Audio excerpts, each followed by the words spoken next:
Kadogo. Kaninang umaga, bumisita sa akin yung dalawa kong anak, si Awi and si Emil, yung mag-asawa.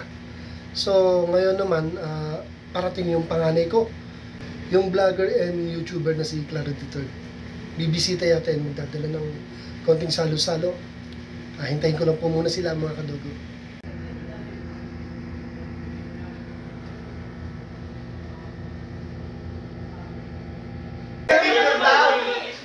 Video to. Oh, yun, no? Para mga gago. Para mga gago. Yung lagi nakahubad dyan ang pagbatas.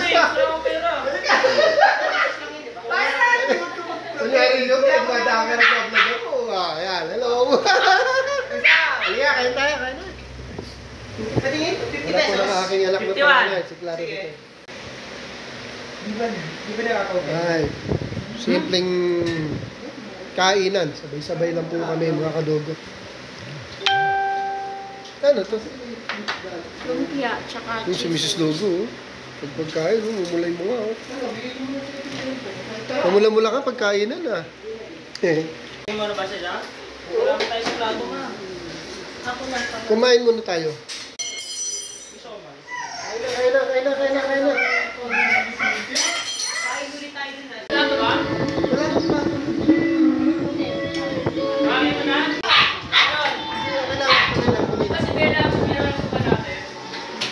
Patay yung iban mo. Kagaya na to. Thank you for watching.